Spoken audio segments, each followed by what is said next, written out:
बोलिए वृंदावन बिहारी लाल की हरि ओम।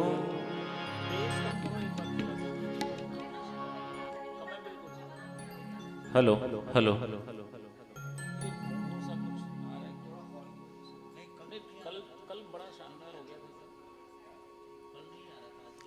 Hello hello बोलिए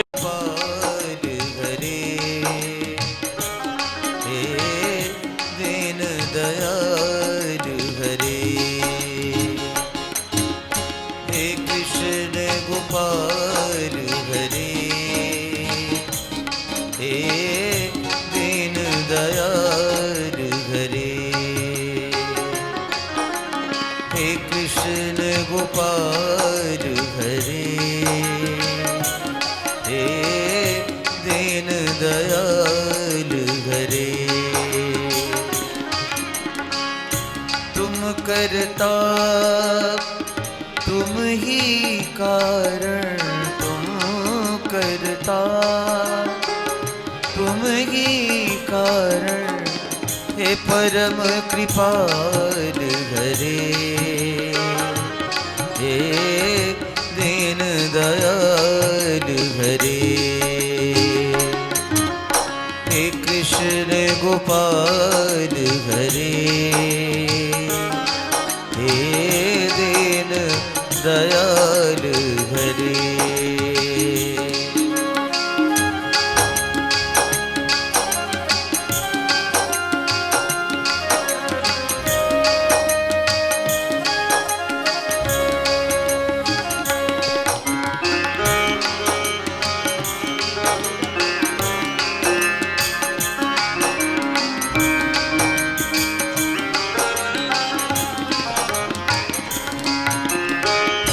शाम के रंग में रंग गई मेरा रस खान तो रस के खान हुए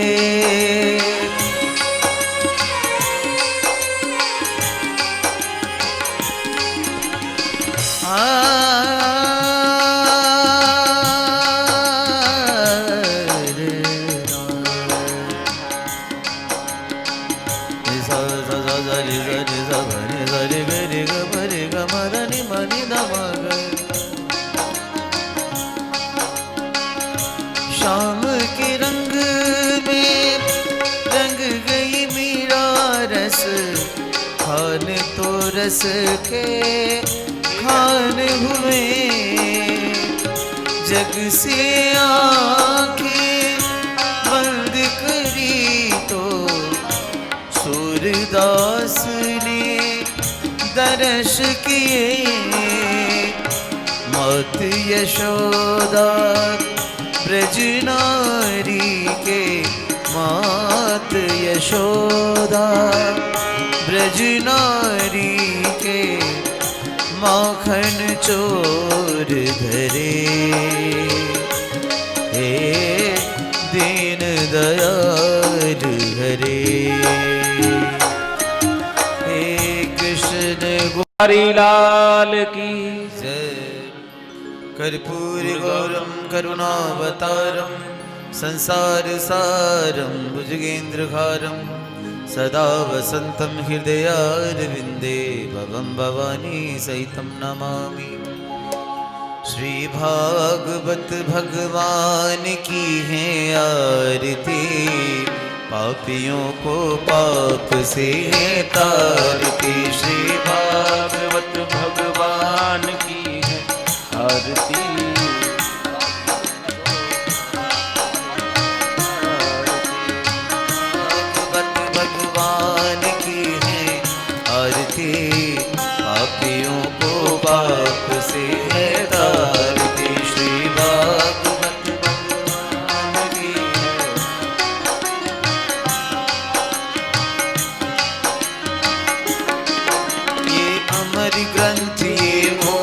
पंथ ये पंचम वेद निराला, नव ज्योति जगाने वाला। ये अमर ग्रंथ ये मुक्ति पंथ ये पंचम वेद निराला, नव ज्योति जगाने वाला। हरि नाम यही हरि नाम यही हरि नाम परमं पवित्रम् ऊर्ध्वदिवाकरकरोज्ज्वलकायकान्तम्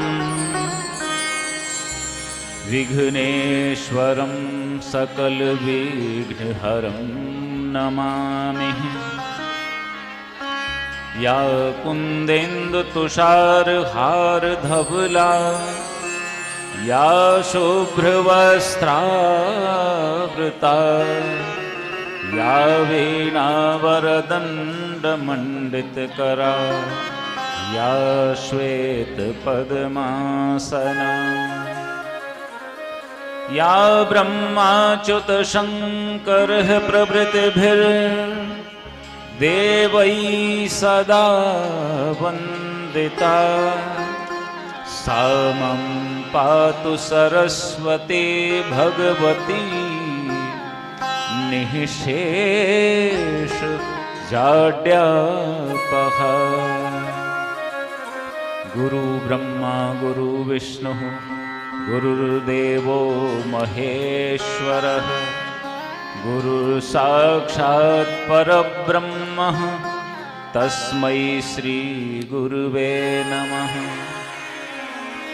वंशी विभूषित करान्नवनीरदाभात् पीताम्बराद् वरुणबिम्बफलाधरोष्ठात् पूर्णेन्दुसुन्दरमुखादरविन्दनेत्रात् कृष्णात् परं किमपि तत्त्वमहं न जाने। मंगलं भगवान् विष्णुः मंगलं गरुडध्वजः मंगलं पुण्डरीकाक्षो मंगलायतनो हरिः।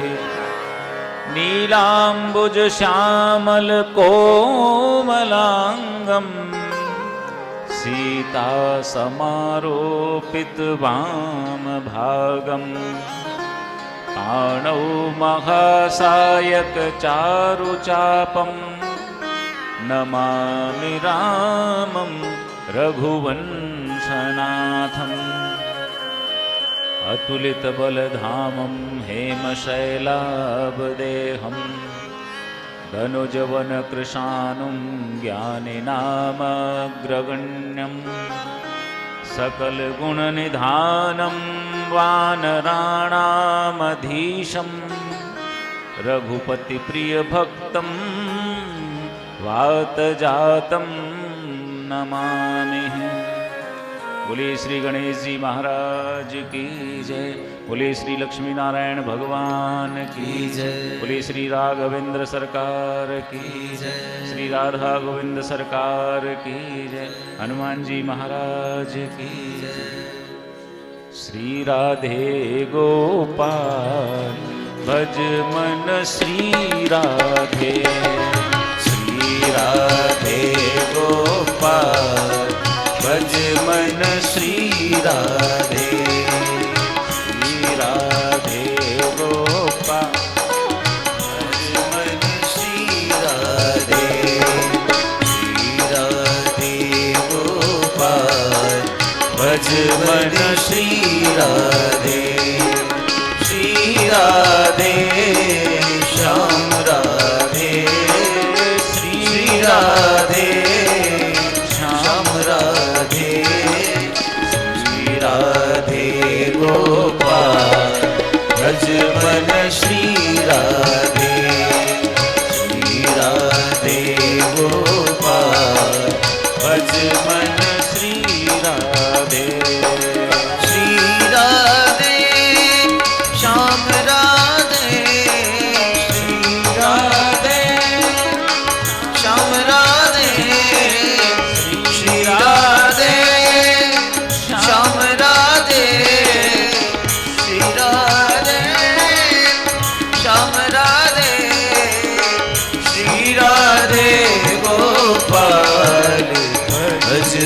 श्री राधे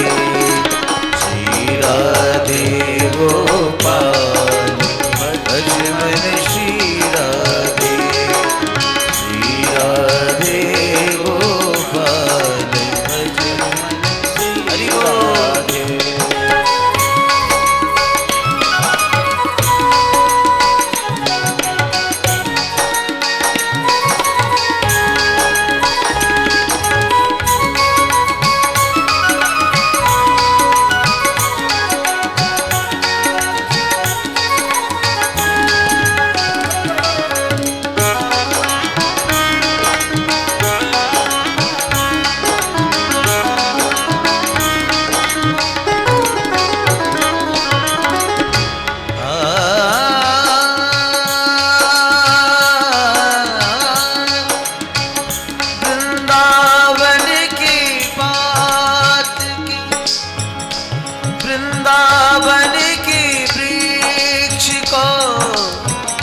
मरम न जाने को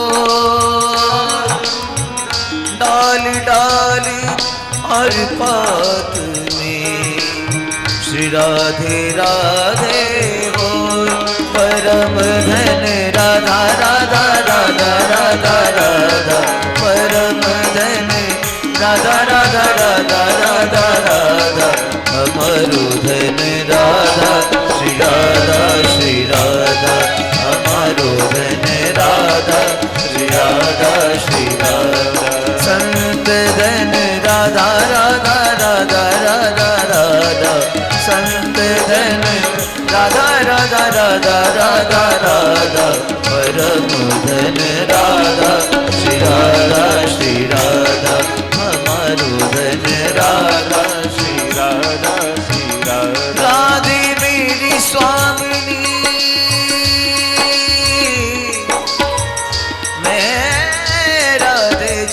दास जन्म जन्म मोह दीजियो श्री वृंदावन को वास परम धन राधा राधा राधा राधा राधा परम धन राधा राधा राधा राधा राधा हमारो धन राधा श्री राधा श्री राधा हमारो धन राधा श्री राधा श्री राधा परम धन राधा श्री राधा श्री राधा हमारो धन राधा श्री राधा परम धन राधा श्री राधा श्री राधा हमारो धन राधा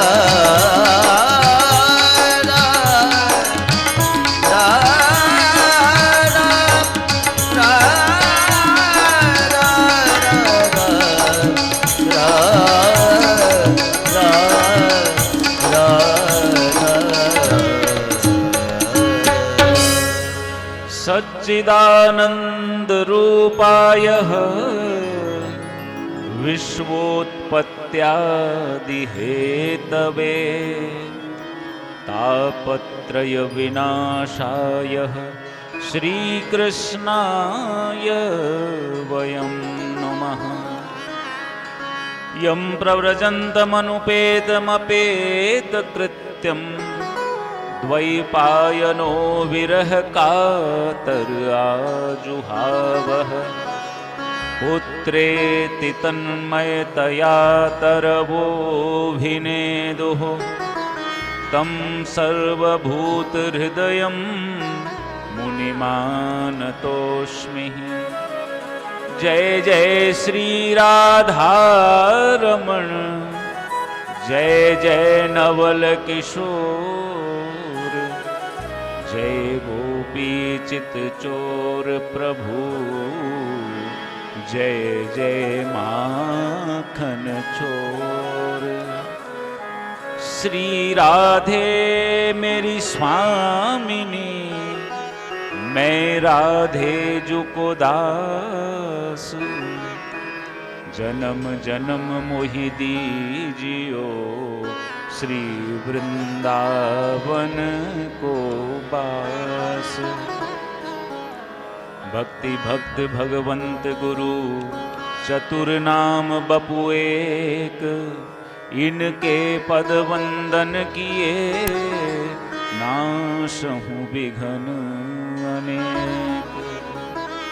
बोलिए श्री सुखदेव भगवान की जय। बोलिए श्री हनुमान जी महाराज की जय। बोलिए श्री व्यास जी की जय।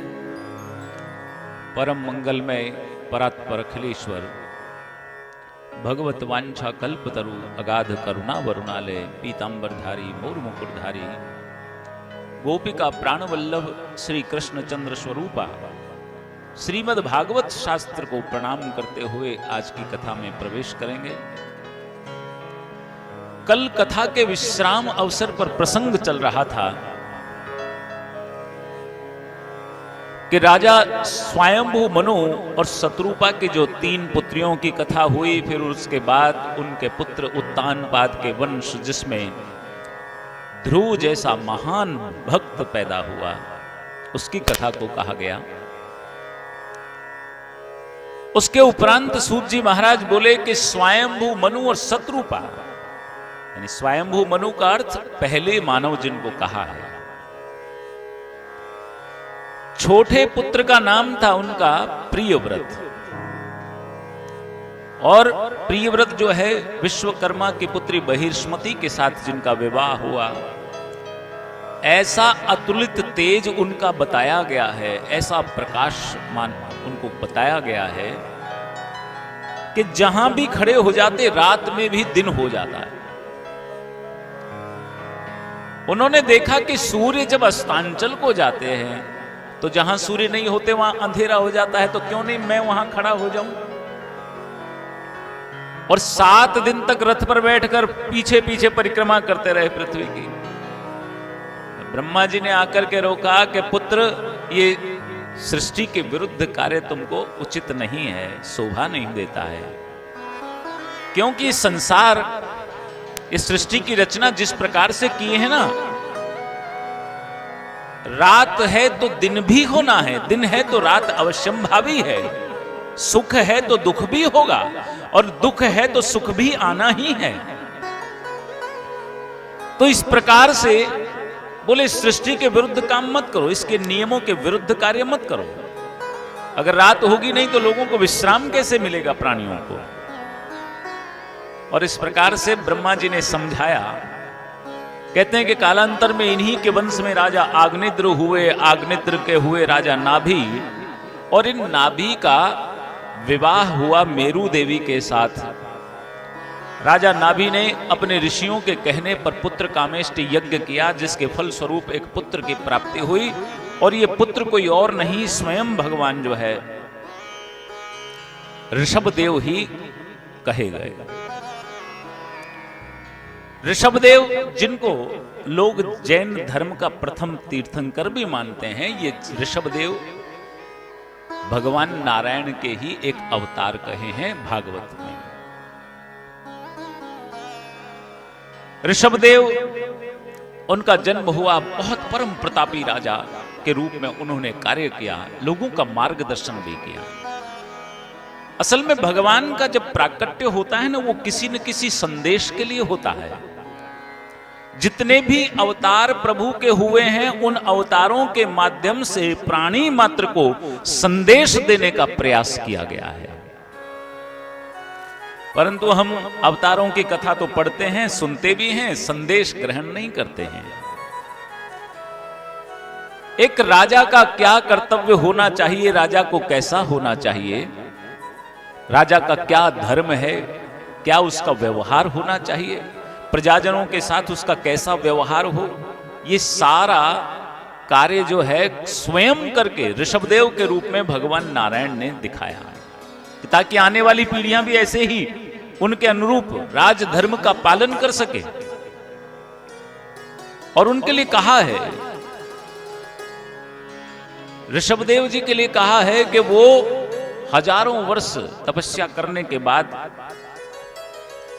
उन्होंने देखा कि एक राजा का धर्म केवल राजधर्म ही नहीं है कि राजा बनकर के प्रजाजनों का पालन पोषण करना ही उसका धर्म नहीं है, जब अंतिम समय आए तो उसके बाद वन में जाकर के कठोर तप के करके प्रभु की प्राप्ति के लिए, ईश्वर प्राप्ति के लिए भी प्रयास करे, ये भी राजा का धर्म है।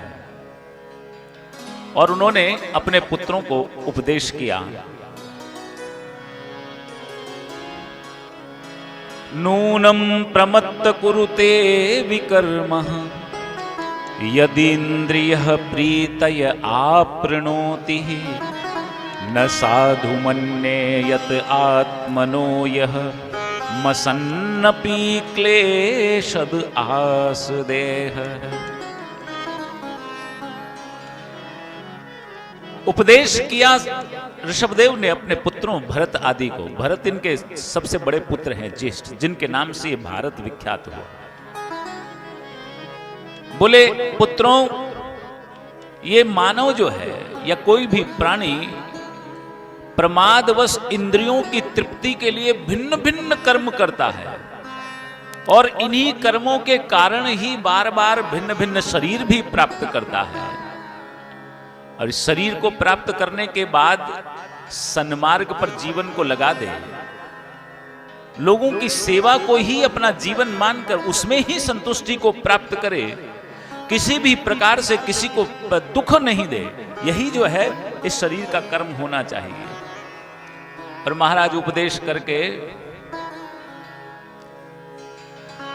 राजा ऋषभदेव घर बार छोड़ करके वहां से चले गए। महाराज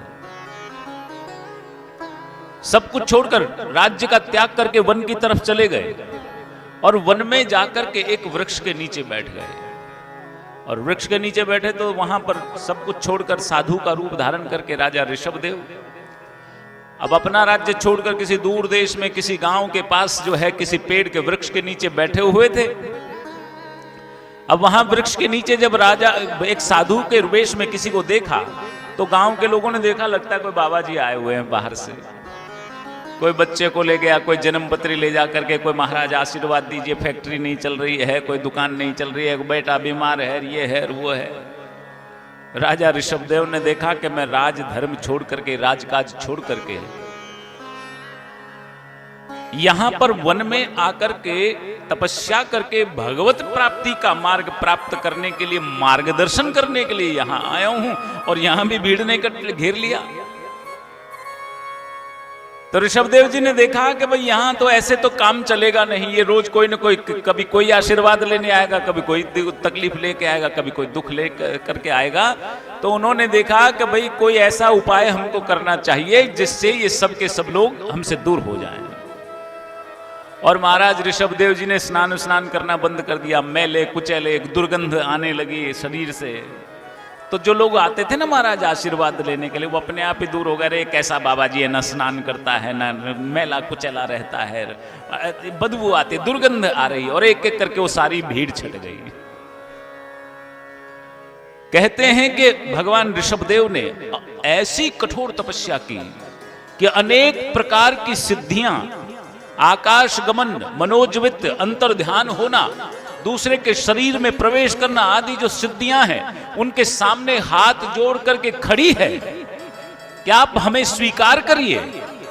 परंतु ऋषभदेव क्या कहते हैं कि मुझे इसकी कोई आवश्यकता नहीं है, क्योंकि मैंने एक राजा के रूप में जितना प्राप्त किया है उसके बाद मुझे कोई आवश्यकता नहीं रह गई। अब मैं यहां पर वन में आकर प्रभु की प्राप्ति के लिए उपाय कर रहा हूं, प्रयास कर रहा हूं, ताकि मेरा जीवन सुधरे। कालांतर में देह त्याग की, ये ऐसे राजा थे महाराज ऋषभदेव कि राजा रहे तब भी एक साधु की भांति सिंहासन पर बैठ करके राजधर्म का पालन किया, तो भी साधु की भांति, और जब वन में रहे तो भी साधु की भांति। इसीलिए कहा है कि मनुष्य को उन्होंने मार्गदर्शन किया, प्राणी को जहां भी रहो, जैसे भी रहो, हमेशा केवल इस बात का ध्यान रखना चाहिए,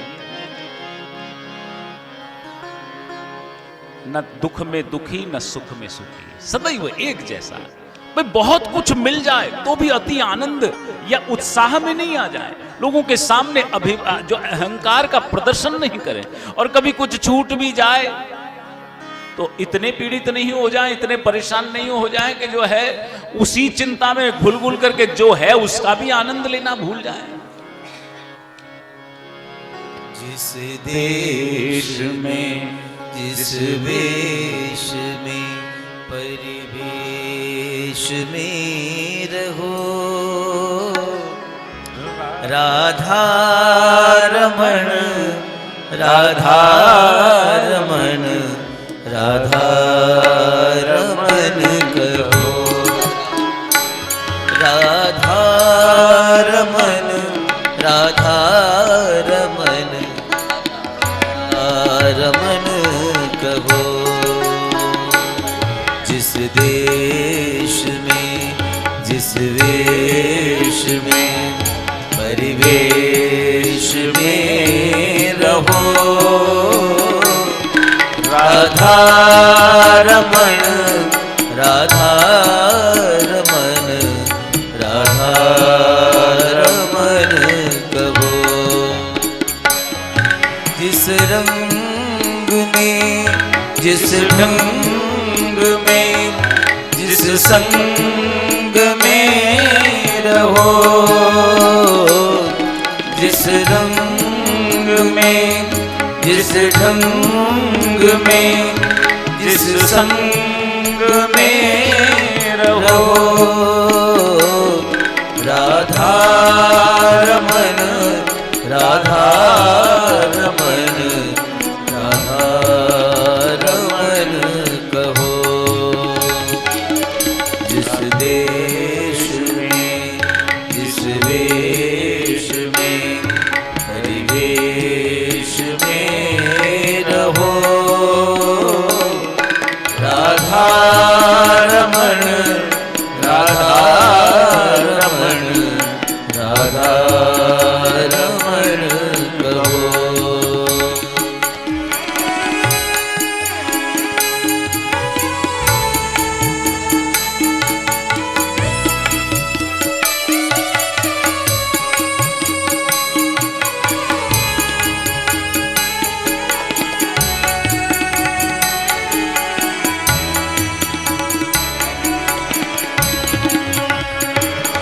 जिस रोग में जिस भोग में जिस योग में रहो,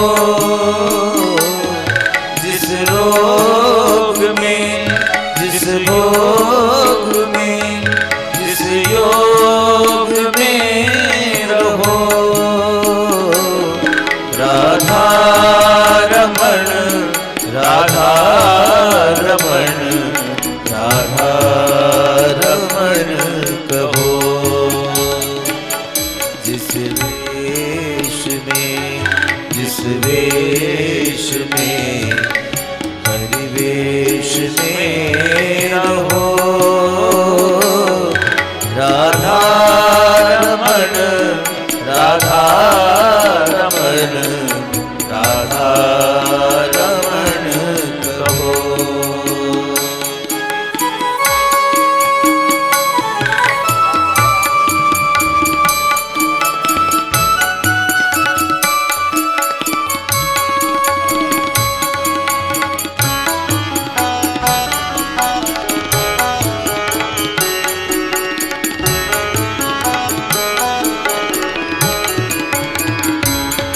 जिस हाल में जिस काल में जिस चाल में रहो, जिस हाल में जिस काल में जिस चाल में रहो, राधा रमण राधा रमण राधा रमण कहो। जिस देश में जिस वेश में परिवेश में रहो, राधा रमण राधा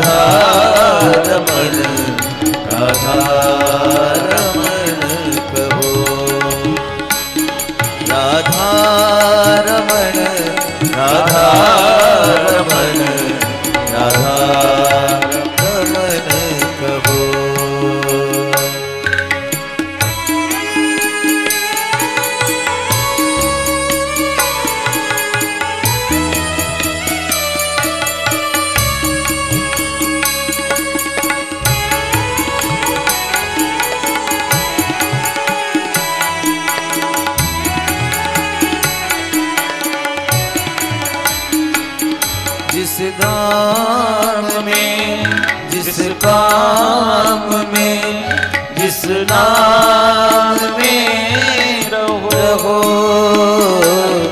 जिस धाम में, जिस काम में, जिस नाम में रहो। राधा रमण, राधा रमण, राधा रमण कहो। जिस देश में, जिस वेश में, देश में रहो। राधा रमण, राधा रमण, राधा रमण कहो। राधा रमण, राधा रमण, राधा रमण कहो। प्रत्येक परिस्थिति में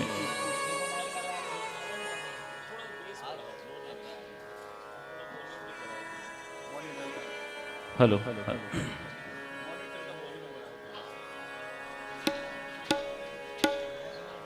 जैसी भी परिस्थिति हो उसमें हमेशा एक जैसे रहना,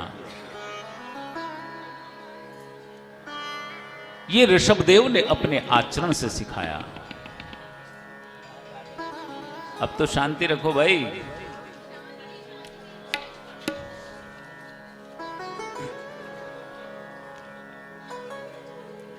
अभी तो उत्सव मनने में अभी 3 घंटे हैं, कोई बात नहीं।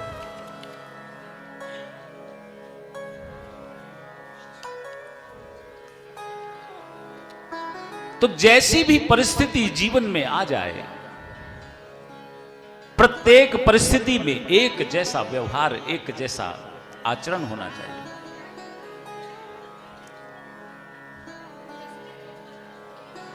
दस मिनट छोड़ दें क्या भाई बातें करने के लिए?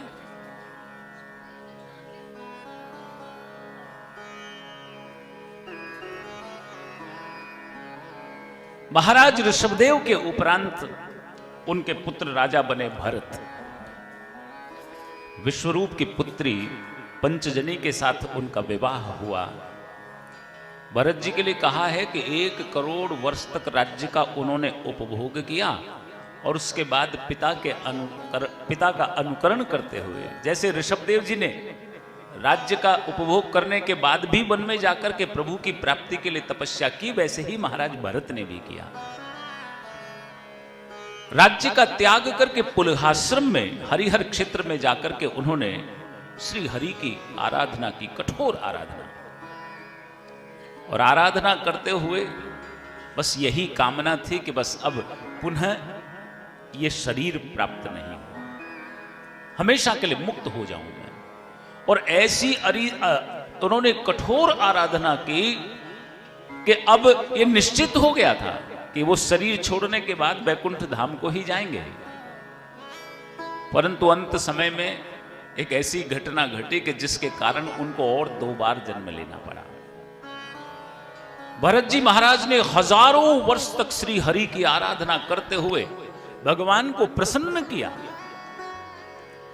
और प्राण छूटने वाले थे। उसके कुछ समय पहले, कुछ दिन पहले ही एक दिन वो नदी का जल लेकर के तर्पण कर रहे थे और उसी समय उन्होंने देखा एक व्याघ्र की आवाज सुनाई दी। उस व्याघ्र की ध्वनि को सुनकर, आवाज को सुनकर एक गर्भवती हरिणी जो जल पी रही थी नदी के किनारे, वो घबराई और प्राण बचाने के लिए नदी के जल में कूद गई कि दूसरे किनारे पर जा पहुंचूं। परंतु संयोग कुछ ऐसा रहा कि उस जो मृगी के गर्भ में बालक था, वो बालक उस नदी में ही निकल गया। वो मृगी तो, वो हिरणी तो फिर भी जैसे तैसे करके नदी को पार दूर जाकर के प्राण त्याग दिए, परंतु वो जो छोटा सा शावक जिसका अभी जन्म ही हुआ है, वो उस नदी में बहने लगा और उसको मृत्यु के मुख में देखकर भरत जी अपने आप को रोक नहीं पाए और कूद करके उन्होंने उस बालक को, उस मृग शावक को उठा लिया और अपने साथ अपने आश्रम में ले आए महाराज। और जब आश्रम में ले आए महाराज, तो आश्रम में उस बालक को, उस मृग शावक को पालन पोषण करने लगे। और उस मृग शावक के प्रति भरत जी के मन में ऐसी आसक्ति हो गई कि अपने हाथों से उसे सहलाते, अपने हाथों से उसे दूब खिलाते। और कभी थोड़ी देर के लिए वो मृग शावक इधर उधर हो जाता ना महाराज, दिखाई नहीं देता। जैसे हम लोग अपने बेटे को पोते को पालते हैं कि नहीं, घर वाले बड़े प्यार से मेरा बेटा मेरा पोता, और वैसे ही उस मृग शावक के प्रति उनकी ऐसी आसक्ति हुई कि पल भर के लिए भी यदि नेत्रों से ओझल हो जाता तो रोने लगते। लगता है मेरी सेवा में ही कोई कमी हो गई है, मैं ही उसकी भली भांति देखभाल नहीं कर पाया, शायद इसीलिए वो मुझे छोड़कर चला गया। और जैसे ही वो वापस दिखाई देता तो प्रसन्न हो जाते, अंक में भर लेते, गोद में भर लेते उस मृग शावक। और जब अंत समय आया ना महाराज, तो मृग का बच्चा, वो मृग शावक सामने बैठा हुआ विचार करने लगे कि मेरे मरने के बाद कौन इसका ध्यान रखेगा। ये तो मेरे बिना, मेरे अलावा किसी और के हाथ से दूब भी नहीं ग्रहण करता है, दूब भी नहीं खाता है। मैं अपने हाथों से इसे जल पिलाता हूं तब जल पीता है, कौन इसका ध्यान रखेगा। और प्राण निकलते समय भी उस मृग के प्रति आसक्ति का ऐसा भाव रहा कि कहां तो बैकुंठ धाम पधारने वाले थे और प्राण छोड़ने के बाद खुद भी मृग बन गए। पर इतने हजार वर्षों तक श्री हरि की आराधना जो की थी ना महाराज, उस हरि आराधना का एक फल अवश्य मिला। और वो फल ये था कि मृग बनने के बाद भी उनको पूर्व जन्म की सारी बातें याद थी। याद था कि अंत समय में, इसीलिए कहते हैं कि प्राण निकलते समय पता नहीं कब अच्छी खूब बड़ी तपस्याओं के बाद भी अंत समय में मोह हो जाए, पथभ्रष्ट हो जाएं, मार्ग से भटक जाएं, जीवन भर कठोर तपस्या की साधु बनकर के रहे और कब बुद्धि भ्रष्ट हो जाए पता नहीं। अंत समय में प्राण निकलते समय भी।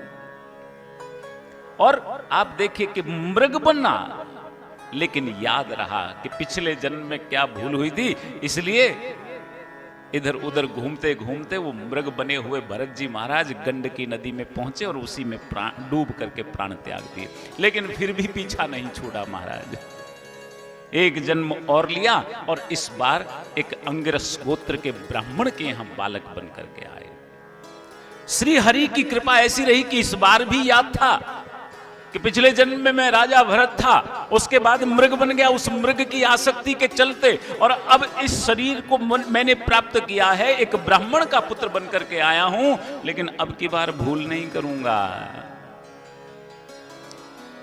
सब जानते थे, सब कुछ पता था, विद्वान ज्ञानी, पर जन्म के बाद जैसे ही थोड़ा सा समझ आई, गूंगे बहरे का सा आचरण करने लगे, ना बोलते ना कुछ, बस देखते रहते, थोड़ा थोड़ा कुछ वहाँ करते, थोड़ा बोलते। पिताजी ने सोचा और बेटे तो मेरे सब सही हैं, ये छोटा ही छोटा है ना, ये तो बेचारा गूंगा बहरा है, कुछ समझता नहीं, 2-4 मंत्र याद करा लूं कम से कम पेट तो भरेगा। परंतु महाराज वो तो कोई, क्योंकि वो जानते थे कि जरा सी भी चतुराई दिखाई नहीं इस जीवन में और इस संसार में फंसे नहीं। गूंगे बहरे का सा बावले का सा आचरण करने लगे। माता पिता ये सोच करके मर गए कि अभी इसका क्या होगा। भाइयों को समझाया, भाई ये तुम्हारा छोटा ही छोटा भाई है, ये कुछ समझता नहीं है, बोलता नहीं, गूंगा है, बहरा है, कुछ समझ नहीं है, इसको ना समझ है, नादान है, मंद बुद्धि है, इसका ध्यान रखना। पर बड़े भाइयों ने देखा अब कुछ समझता ही नहीं, तो फिर माल ताल तो सबने आपस में बांट लिया। अब घर में भोजन करता, बोले अब खाता है सोता है बस, और कोई काम नहीं। तो एक काम करो भाई, भैया को जो है उन्होंने कहा कि देखो, और नाम क्या हो गया, जड़ भरत। कहा कि देखो भैया तुम एक काम करो, घर में खाते रहते हो सोते रहते हो, कोई और काम नहीं तो कम से कम एक काम तो करो कि तुम वहां पर खेत में जाओ और खेत में डंडा लेकर के बैठे रहो, और ये जो चिड़ियाएं आती है ना, हमारा बीज दाना जो चुग जाती है, उसको उड़ाने का काम करो। और महाराज थोड़ा बदल दो भाई, चिड़ियाएं जो है वो आती चिड़ियाएं चुगने के लिए, जड़ भरत जी महाराज बैठे डंडा लेकर के। और जब जड़ भरत जी ने देखा कि चिड़ियाएं दाना चुग रही, तो याद आया कि भैया ने कहा था कि भाई डंडा मारना है और इनको भगाना है। अब जैसे ही हाथ ऊपर उठाया याद आ गया, राम जी की चिड़िया, राम जी का खेत। बोले ये चिड़ियाएं भी राम जी की, ये खेत भी राम जी का, मैं भी राम जी का, ये दाने भी राम जी के, फिर मैं कौन होता हूं रोकने वाला।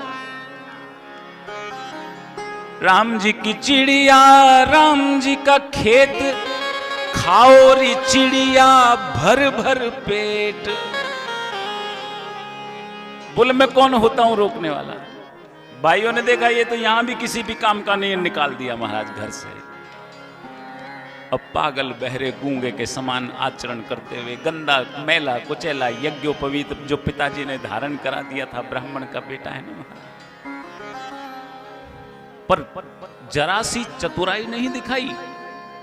सारी संपत्ति भाइयों ने हड़प ली तो हड़प लो, घर से निकाल दिया कोई बात नहीं, जब कभी भोजन कोई दे दे मिल जाए तो ग्रहण कर लेते, अन्यथा कोई उपाय कोई प्रयास नहीं करते कि भोजन मिल जाए। राजा रंतिदेव ने जो आचरण किया था ना महाराज, अजगर के समान, अजगर भी ऐसे ही करता है, पड़ा रहता है, जब अपने आप कभी भोजन मिल जाता है तो ग्रहण कर लेता है, नहीं तो कोई बात नहीं, कई कई दिनों तक भूखा रह जाता है। अब महाराज वो गूंगा बहरा यहां वहां इधर से उधर घूमने लगा, बिल्कुल निश्चिंत होकर। एक दिन कुछ चोरों ने, डाकुओं ने देखा कि माताजी के सामने, जग भवानी के सामने नर बलि देनी है, तो ढूंढते हुए और ये जड़ भरत जी मिल गए महाराज। बोले हृष्ट पुष्ट है, मोटा ताजा है, इसकी बलि दे देते हैं माताजी के सामने। और वो चोर, वो डाकू जो जड़ भरत जी को उठा करके ले गए महाराज, और जड़ भरत जी को उठा करके ले जा करके माता जी के सामने अभिमंत्रित करके अनुष्ठान पूर्वक, और जैसे ही तलवार उठाई मारने के लिए, बलि देने के लिए, स्वयं माता जी प्रकट हो गई और प्रकट होकर उन्हीं चोरों का सर्वनाश कर दिया महाराज। और वो तो मुस्कुराते हुए बोले, चिंता करें बलाएं हमारी, चिंता करें बलाएं हमारी, इस माया जंजाल की, बलिहारी बलिहारी बोलो, बलिहारी नंदलाल की, बलिहारी बलिहारी बोलो, बलिहारी नंदलाल की। चिंता करें बलाएं हमारी, चिंता करे बलाएं हमारी, इस माया जंजाल की, बलिहारी बलिहारी बोलो, बलिहारी नंदलाल की, बलिहारी बलिहारी बोलो, बलिहारी नंदलाल की।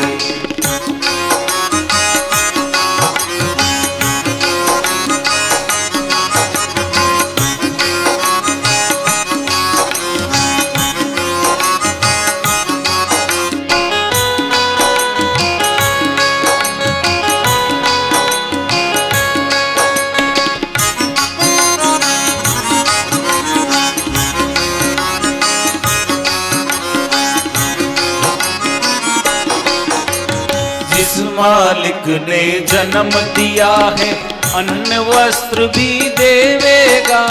जिस मालिक ने जन्म दिया है, अन्न वस्त्र भी देवेगा। सिर ढकने को छक देवेगा, हमारी लेवेगा। सिर ढकने को छक देवेगा, खबर हमारी लेवेगा। भजन करो निश्चिंत हो चिंता, भजन करो निश्चिंत हो चिंता। छोड़ो रोटी दाल की, बलिहारी बलिहारी बोलो, बलिहारी हरि बोल की। बलिहारी बलिहारी बोलो, बलिहारी नंदलाल की।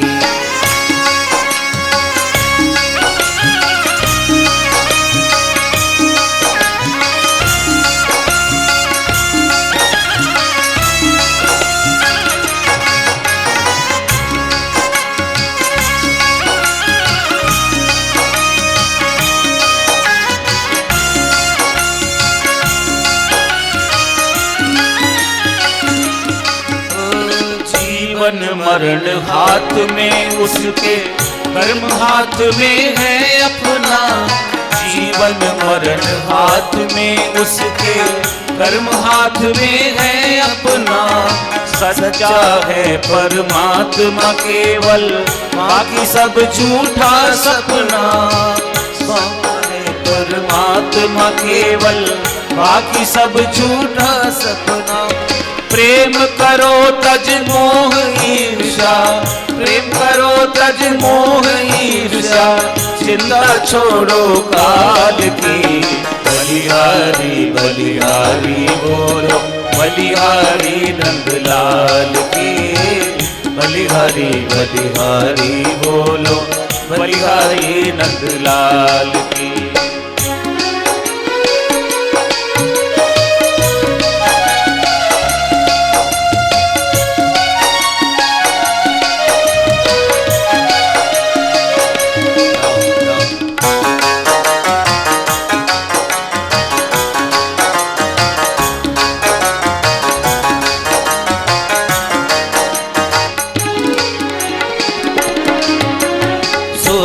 सी काया दी उसने, सुख संपत्ति विश्राम दिया। सोने सी काया दी उसने, सुख संपत्ति विश्राम दिया। करनी थी सेवा हमको पर हमने बस अभिमान किया। करनी थी सेवा हमको पर हमने बस अभिमान किया। फिर न मिलेगा यह मानुष तन, फिर न मिलेगा यह मानुष तन। शरण तको प्रतिपाल के, बलिहारी बलिहारी बोलो, बलिहारी नंदलाल की। बलिहारी बलिहारी बोलो, बलिहारी नंदलाल की। बलिहारी बलिहारी बोलो, बलिहारी नंदलाल।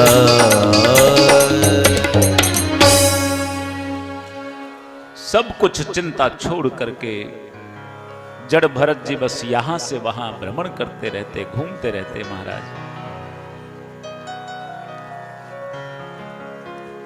एक दिन कुएं की किसी मुंडेर पर बैठे हुए थे। उधर से एक राजा जिसका नाम था रहूगण, वो पालकी से जा रहे थे महाराज। अब चलते चलते पालकी का एक सेवक बीमार हो गया। सेवकों ने कहा महाराज एक सेवक बीमार हो गया है, हम 4 में से, पालकी चलाने वालों में से। राजा बोले तो क्या हुआ, किसी को पकड़ लाओ, ये सब हमारे प्रजाजन हैं, हम इन सबके स्वामी हैं। अब महाराज कुएं के मुंडेर पर बैठे हुए जड़ भरत जी महाराज, और उस मुंडेर पर बैठे हुए हृष्ट पुष्ट से जड़ भरत जी को देखा तो राजा रहूगण के सेवक महाराज पकड़ करके ले आए और लगा दिया महाराज पालकी में। जो अन्य सेवक है ना, उन सेवकों के साथ पालकी में राजा रहूगण की सेवा में लगा दिया महाराज।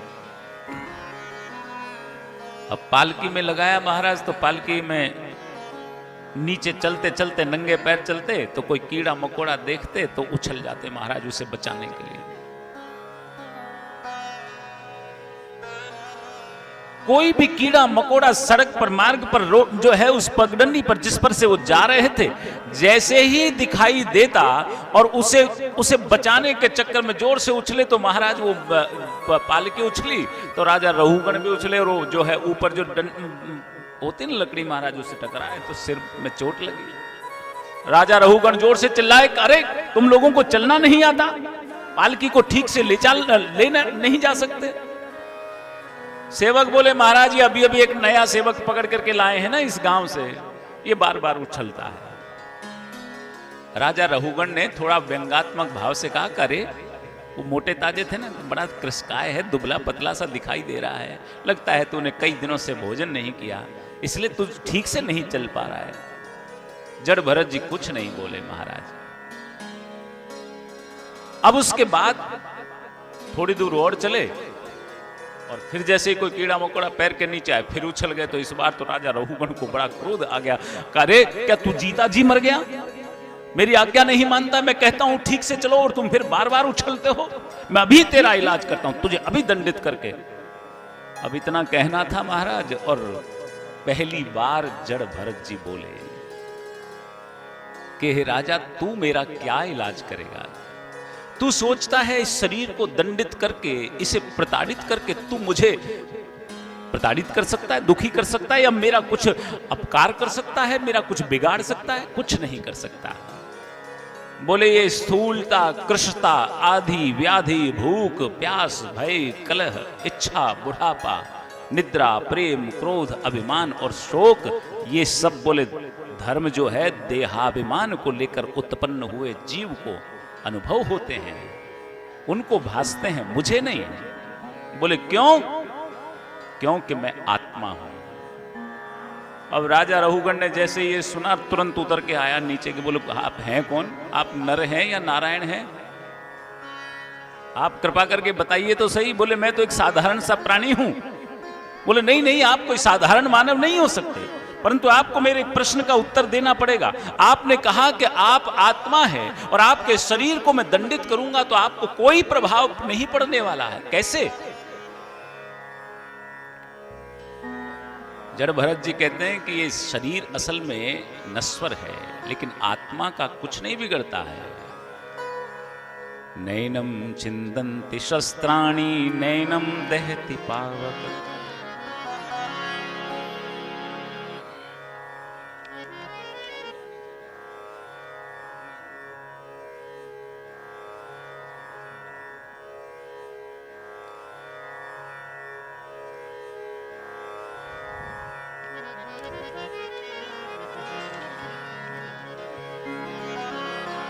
राजा रघुगण को उपदेश किया जड़ भरत जी ने कि राजा,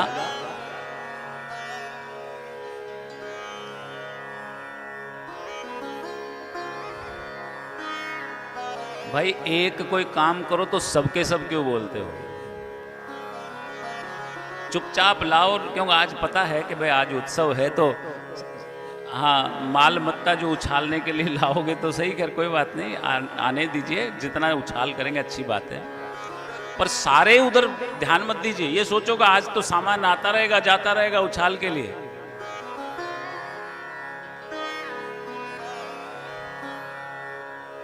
बोलिए वृंदावन बिहारी लाल की।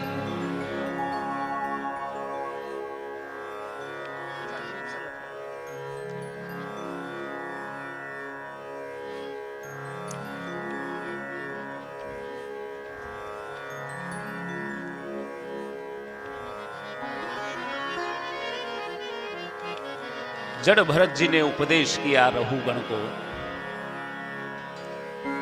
शरीर, आत्मा, परमात्मा के बारे में बताया।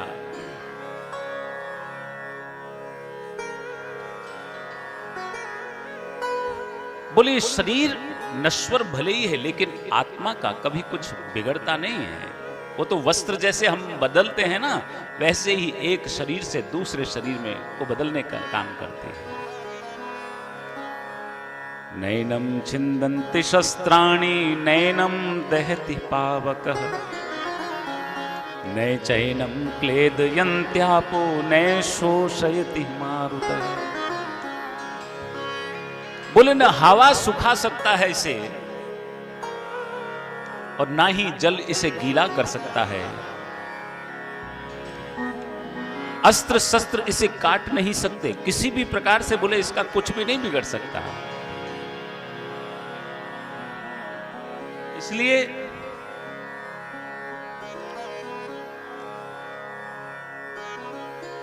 बोले तू इसका कुछ नहीं बिगाड़ सकता। और महाराज बहुत सारा उपदेश राजा रघुगण को किया। राजा रघुगण को क्यों किया इतना उपदेश? जो जड़ भरत पूरे जीवन पर्यंत बोले नहीं, आज उनको क्यों बोलने की आवश्यकता पड़ी? क्या कारण है? इस राजा के लिए क्यों उन्होंने उपदेश किया? क्यों? क्योंकि ये राजा कोई और नहीं, ये वही मृग था जिसकी आसक्ति के कारण 2 बार जन्म लेना पड़ा था भरत जी महाराज को। तो भरत जी ने मन में विचार किया इसके कारण मुझे 2 जन्म लेने पड़े तो कम से कम चलते चलते इसका भी उद्धार हो जाए। इसलिए राजा रहुगण को उन्होंने, क्योंकि ये भी कभी मृग बन रहा है, कभी राजा बन रहा है, कभी कुछ बनता है, इसलिए इसका भी जीवन सुधर जाए, इसलिए उन्होंने रहुगण को उपदेश किया। महाराज भुवन कोश क्या है, सूर्य क्या है, रथ क्या है, गति क्या है, अनेक प्रकार से उपदेश किया। बोले प्राणी, ये जीव जो है ना, ये शरीर को प्राप्त करता है, इस संसार में आता है और संसार में आने के बाद बोले सब कुछ भूल जाता है। बोले मृत्यु सदैव उसके सामने खड़ी रहती, फिर भी याद नहीं रहता उसे कुछ भी। और एक कथा सुनाई, एक कहानी राजा रहुगण को। बोले एक बार एक व्यापारी व्यापार करने के लिए किसी दूसरे नगर में जा रहा था, तो वन क्षेत्र जंगल बीच में पड़ता था और उस जंगल से जाने लगा तो कुछ जो है चोर डाकू, उसके लुटेरे उसके पीछे पड़ गए। उनसे बच करके भागा सामने की तरफ, तो उधर एक हिंसक जीव, एक हाथी उसके पीछे पड़ गया। प्राण बचा के भागा तो भागते भागते महाराज एक कुआं दिखाई दिया, उस कुएं में कूद गया। बोले प्राण बचाने के लिए कुएं में कूदा तो कूदते कूदते एक बड़ा सा वटवृक्ष जिसकी जड़ें नीचे तक जा रही थी, वो हाथ में आ गई महाराज। अब उसको पकड़ लिया, पकड़ करके नीचे देखा तो कुएं में महाराज एक बड़ा विषैला सर्प। अब उसने देखा कि ऊपर जा नहीं सकता, प्राण संकट में है, क्योंकि वो हिंसक जीव बाहर है और नीचे जो है विषैला सर्प है।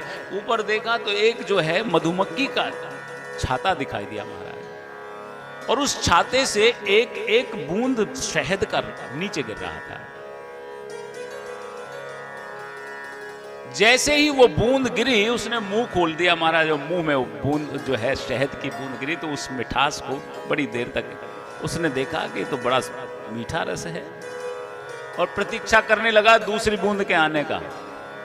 और जैसे ही दूसरी बूंद आई, फिर मुख खोल लिया, और महाराज वो उस शहद की मिठास और उस बूंद के आने के प्रतीक्षा करते करते ये भूल गया कि नीचे एक विषैला सर्प उसकी प्रतीक्षा कर रहा है, तो ऊपर भी जो है प्राण संकट में है। तो ऐसे ही बोले हम लोग जो प्राणी जो है संसार में आता है, ये मनुष्य शरीर धारण करता है, चारों तरफ मृत्यु ही मृत्यु है पग पग पर, परंतु ये सारे संसार के जितने भी कष्ट हैं, सब को भूल कर बोले इस संसार के जो है इसमें ऐसा फंसा रह जाता है कि उसको ये याद ही नहीं रहता कि एक जो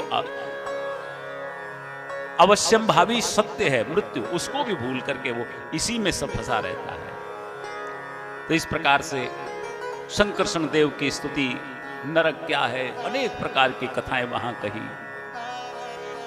जब नरकों की कथा कही कि 28 प्रकार के नरकों के, तामिश्र, अंध तारमिश्र, रौरव, महारौरव, कुंभी, पाक, काल, सूत्र, सूची, मुख आदि नरकों के बारे में बताया।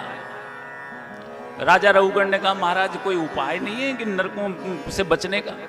बोले उपाय तो है, 5 प्रकार के यज्ञ कहे, उनमें से 5 में से कोई भी एक यज्ञ यदि हम करते हैं तो निश्चित ही हम इस जो नरक के रास्ते से हम बच सकते हैं। महाराज 5 यज्ञ कौन से हैं? बोले पहला यज्ञ है गौग्रास। घर में भोजन बनता है तो एक रोटी कम से कम गौ माता के लिए भी निकालनी चाहिए। दूसरा यज्ञ है, घर में भोजन बनता है ना तो अग्नि में भोग लगाना चाहिए, ये दूसरा यज्ञ है। तीसरा यज्ञ है कि भाई थोड़ा बहुत आटा, थोड़ा चुग्गा दाना चींटियों के लिए भी जो है, कीड़े मकोड़ों के लिए भी देना चाहिए।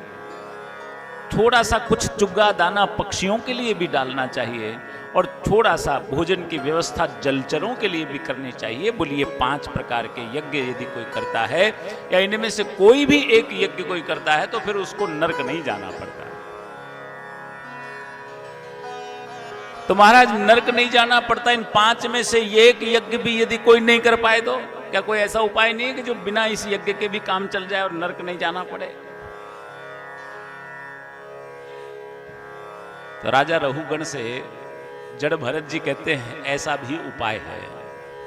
और जो उपाय सुखदेव मुनि ने राजा परीक्षित को बताया, वही उपाय उन्होंने बताया कि हे राजा, अगर भगवान का नाम कोई लेता है तो उस नाम का उच्चारण करने पर, बोले भगवान के नाम का उच्चारण करने से जो नाम का कीर्तन करता है, संकीर्तन करता है, राम नाम लेता है, बोले उसको कभी भी नरक का द्वार नहीं देखना पड़ता। और बोले अगर ऐसा है तो उन्होंने बोले यहाँ पर सूत जी महाराज जो कथा कह रहे हैं ना, वही कथा राजा रघुगण को यहाँ पर सुना रहे हैं जड़ भरत जी। सूत जी ने कहा कि अगर कोई नरक के द्वार को देखने से बचना चाहता है तो भगवान के नाम का कीर्तन करे, और यदि विश्वास नहीं हो तो मैं एक कथा सुनाता हूँ कि कैसे बड़े से बड़ा पापी इस नाम के प्रभाव से मुक्त हो जाता है, पाप मुक्त हो जाता है। बोले एक बार की बात है, कन्नौज नगर में, कान्यकुब्ज नगर, अजामिल नाम का एक विद्वान ब्राह्मण था। लेकिन एक बार क्योंकि संगति जो है बुरी संगत में फंस गया और एक दासी को ले आया महाराज, वैश्या को ले आया अपने घर। अब वो वैश्या घर पे आई, धर्मपत्नी पहले से, उसने पूछा ये कौन? बोले ये मेरी धर्मपत्नी है। बोले धर्मपत्नी है तो हमें क्यों लाए? और महाराज धर्मपत्नी को घर से निकलवा दिया। और वो अजामिल जो ब्राह्मण था, विद्वान ब्राह्मण, कुछ संगति ऐसी प्राप्त हुई कि उसके कारण वो पथभ्रष्ट हो गया और उस वैश्या के साथ रहने लगा। वैश्या को ले आया, प्रातःकाल सवेरे उठता और जैसे ही सुबह जो है संध्या कर्म करता, माला जपने का काम करता, तो वैश्या बोलती क्या कर रहे हो? बोले मैं भगवान का ध्यान भजन कराऊं। बोले हमें इसलिए लाओ कि जाओ जाकर के माल कमाओ, धन लाओ, हम तभी यहाँ ठहरेंगे। और महाराज वो जो है अजामिल धीरे धीरे अपना काम तो भूल गया। अब महाराज जब धर्म कर्म नहीं हो, पूजा पाठ नहीं करे तो फिर धन कहाँ से आए? अब धन की मांग करे वो पत्नी तो तब यहाँ वहाँ भटकता भटकता कभी छोटी छोटी चोरियां करने लगा। और चोरियां करते करते तो महाराज इतना बड़ा डकैत हो गया, इतना बड़ा डाकू हो गया कि जिस बजरिया से गुजरता महाराज वो बजरिया बंद हो जाती उसका नाम सुन करके। और वो अजामिल डाकू पूरे आसपास के क्षेत्रों में विख्यात हो गया महाराज। अब इस दुष्ट डाकू को कौन सुधारे महाराज? एक दिन की बात है, अयोध्या के कुछ संतों ने मन में विचार किया कि हमें वृंदावन जाना चाहिए बांके बिहारी के दर्शन करने के लिए। राम जी के भक्त हैं परंतु बांके बिहारी के दर्शन करना चाहते हैं। क्यों? रघुपति राघव राजा राम पतित पावन सीताराम, रघुपति राघव राजा राम पतित पावन सीताराम। सीताराम सीताराम भज प्यारे तू सीताराम। सीताराम सीताराम भज प्यारे तू सीताराम। रघुपति राघव राजा राम पतित पावन सीताराम। रघुपति राघव राजा राम पतित पावन सीताराम। भीड़ पड़े भक्तों ने पुकारा, कष्ट हरो ही नाथ हमारा। भीड़ पड़े भक्तों ने पुकारा, कष्ट हरो है नाथ हमारा। दशरथ के घर जन मेरा, पतित पावन सीताराम। रघुपति राघव राजा राम पतित पावन सीताराम।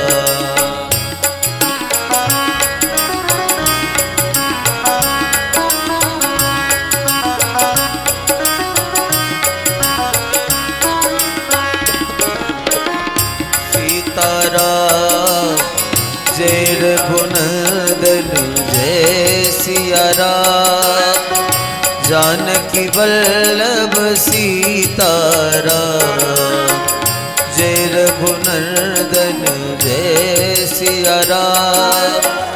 जानकी वल्लभ सीताराम, रघुपति राघव राजा राम।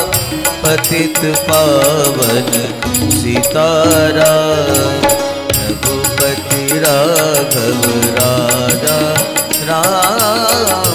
पतित पावन सीताराम, पतित पावन सीताराम, पतित पावन सीताराम।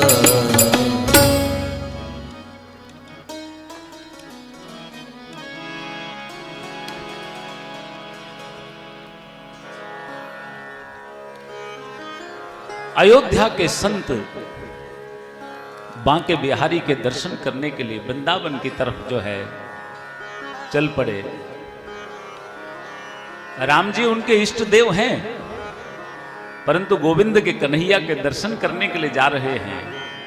क्यों? क्योंकि दोनों में कोई अंतर नहीं है।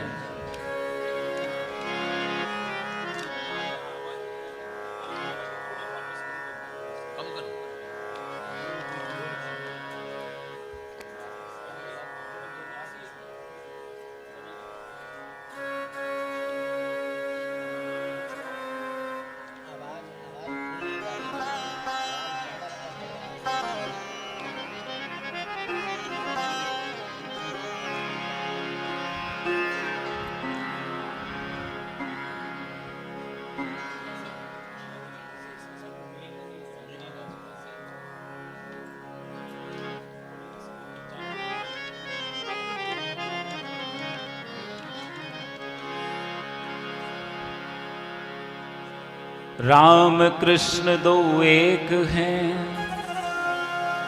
अंतर नहीं निमेष। इनके नयन गंभीर हैं, इनके चपल विशेष।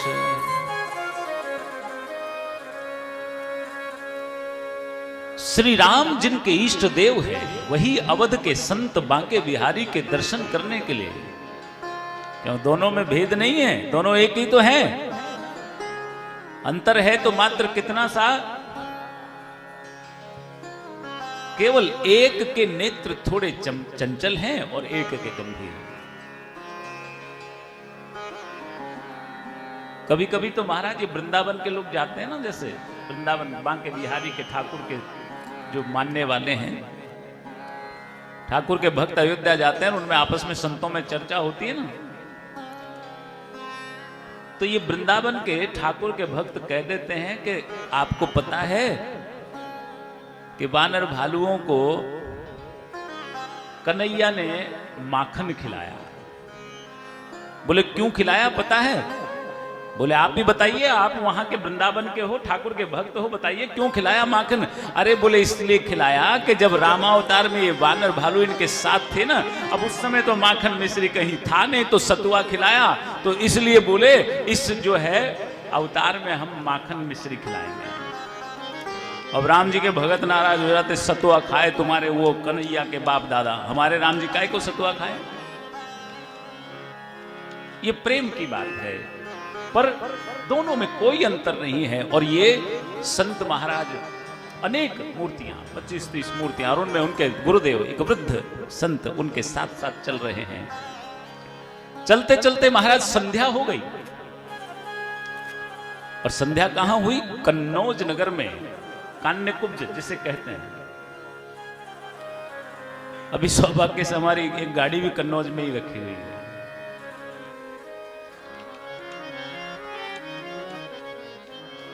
कन्नौज कान्यकुब्ज नगर, जहां जिसके लिए कहा है कि अजामिल नामक एक डाकू जो पहले ब्राह्मण हुआ करता था, वो इसी कन्नौज नगर में रहता है महाराज। अब संध्या हो गई, रात हो गई।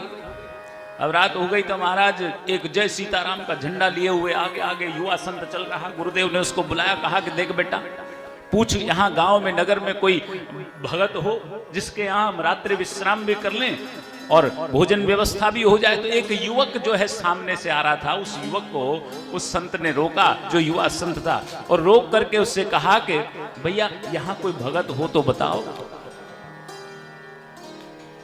बोले कोई भगत यहाँ हो तो बताओ, क्योंकि हम 25-30 साधु हैं, गुरुदेव भी साथ में हैं, संध्या का भोजन भंडारा करेंगे, रात्रि को भजन करते हुए विश्राम करेंगे, सवेरे चल जाएंगे बांके बिहारी के दर्शन करने के लिए वृंदावन को।